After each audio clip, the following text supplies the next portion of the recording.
na mahilig maglakbay. Puntahan ang mga lugar na hindi mo kilala na bago sa iyong mata. Galugarin ang mga kuweba, akyatin ang mga bundok hanggang sa parang abot kamay mo na lang ang mga ulap. Palagi mo silang tinitingala, pero sa pagkakataong ito, magdadampi ang balat mo sa kapirasong ulap na tanaw-tanaw ng nananabik mong mga mata.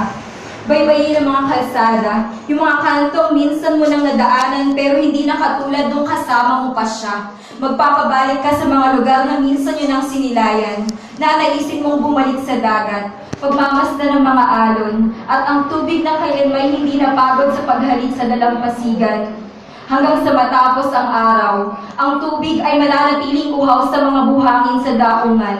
Gaya ng kung paanong hindi ikaw napagod sa pagkumbinsi sa sarili mo na sa kanya mo naranasan ang isang tahanan na iyong palaging uuwian. Bubulong ka sa iyong sarili habang ang araw ay papalubog na. Maglalakbay ako hanggang sa maranasan kong maging malaya sa kulungan na idinulot ng ating mga alaala. Tatakbuhin mo ang karera ng mag-isa. Mag-iimpake ka ng mga gamit at nakatitiyak kang hindi mo nakasama pa ang mga bagahe niya. Kukunan mo ng litrato ang bawat lugar na iyong nilakbay. Kasama nito ay ang paglikha ng panibagong alaala na ikaw na lang mag-isa, yung wala nang kayong dalawa. Ang paglakbay mo ay isang pagtakas sa nakaraan. Sabi nila, kung nasaktan ka, mas mapapadali ang paghihilom kung maglalakbay ka.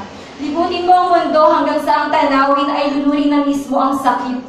Hanggang sa ang paglimot ay mapalitan ng kagustuhan mong makapiling ang kaligayahan nung hindi mo pa siya nakikilala. Hanggang sa ang alaala ay mapalitan ng mga mas masasaya pang mga alaala. Liliparin mo ang kalangitan, lulubog ka sa karagatan, magbibilad sa kainitan, hindi mapapagod ang iyong katawan. Ang mata mo ay bukas sa paghanga sa mga bagay na kanyang nilikha. Bukas palad mong tatanggapin ang kanyang paglisan. Bibitawan mo na ang nakaraan at handa ka na sa susunod mo pang pupuntahan. Para sa iyo na mahilig maglakbay, hawakan mo naman ang aking mga kamay. Handa akong samahan ka sa panibagong kabanata ng iyong buhay.